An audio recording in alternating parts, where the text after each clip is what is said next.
Daugiau negu 1000 km Lietuvos keliais tiek per 3 dienas įvykė legendinio ralio aplink Lietuvą dalyviai. Dėl Lietuvos Respublikos prezidentės taurės kovojo lenktynininkai penktadienį startavo Kauno Rotušės aikštėje, o finišą pasiekė sekmadienį sostinėje prie prezidentūros. Po dramatiškos kovos prestižinį trofėjų iškovojo Vyčio Pauliukonio ir Audronio Gulbino ekipažas vairavęs Subaru Impreza. Sunkiausia gal buvo kroso trasose, žvyrinėse trasose, reikėjo keistis ratus, strateguoti visą planą. Buvo sunkumų daug. Manau, paskutinė diena, paskutinis etapas, paskutinis ruožas. Tai buvo turbūt sunkiausia. Na ir tai pati įspūdingiausia pergalė jūsų karjeroje? Taip, daug metų buvom antri, treti, šįmet jau laimėjom tą taurę. Mes pačiausia džiaugiamės, nes to siekime. Mūsų tikslas buvo tik pirma vieta. Iki paskutinio greičio ruožo bendroje įskaitoje pirmavo Kęstučio Bilevičiaus ir Tados Danevičiaus ekipažas. Tačiau paskutinio greičio ruožo finiše jų automobilis pažeidė taisyklės, pračiuožė finišo liniją ir už tai buvo skirta 10 sekundžių bauda. Tai jiems lėmė pralaimėjimą. Nuo pirmos vietos vicečempionus skyrė beveik 9 sekundės. Teko bendrauti su sportininkais, ne tik su laimėtojais, bet tie, kurie pravažiavo trasą ir gal neiškovojo prizinės vietos, tikrai džiaugiasi, kad trasa buvo puikiai paruošta, tikrai nesugadino oro sąlygos, mes tikrai labai parinkdami daug kroso trasų, labai bijojome, kad prasidės lietus gali sugadinti ir bus sunkiai pravažiuojamos trasos. Tai mes labai džiaugiamės, dėkojame aukščiausių, kad trasos liko nesugadintos, oras buvo nuostabus ir visi džiaugiasi. Iš viso ralyje startavo 68 lenktynininkų ekipažai. Ralio maratoną sėkmingai įveikė ir finišą pasiekė 53.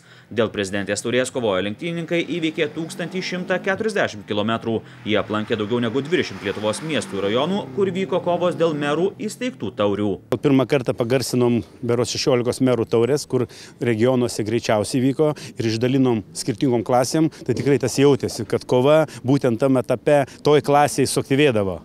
Tai manau, kad jie tą iš anksto žinojo ir labai stengiasi. Ralis aplink Lietuvą yra seniausiai Lietuvoje organizuojamos lenktynės. Jos pirmą kartą surinktos dar 1931 metais. Nugalėtom čempionų taurę įteikė tuometinis Lietuvos prezidentas Antanas Smetona. Iki karo vyko 4 raliai. Lietuvoje atgavus nepriklausomybę, ralis aplink Lietuvą atgyvintas 1996 metais.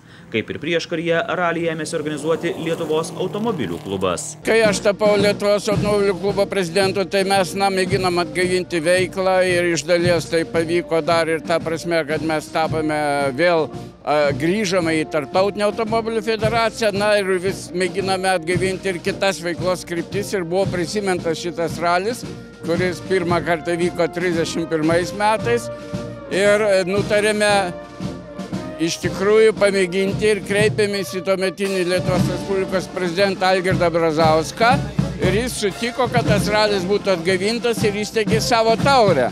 Tai va, tokie buvo 96 metai ir noriu pasakyti, kad 97 metais mes su prezidentu Brazausku važiavome, ta ralis buvo mano šturmanas. Ralio aplink Lietuvą rekordininku išlieka Saulius Girdauskas. Jis čempionu tapo net 5 kartus ir kitiems lenktynininkams ko gero dar negreit pavyks pagerinti jo rekordą. Šumacheris irgi daug pasiekęs čempionų pasaulinių, bet žiūrėkit, vis tiek kažkas tai siekia, stengiasi, manau, kad lygiai taip pat ir mūsų rezultatus kažkas stebi.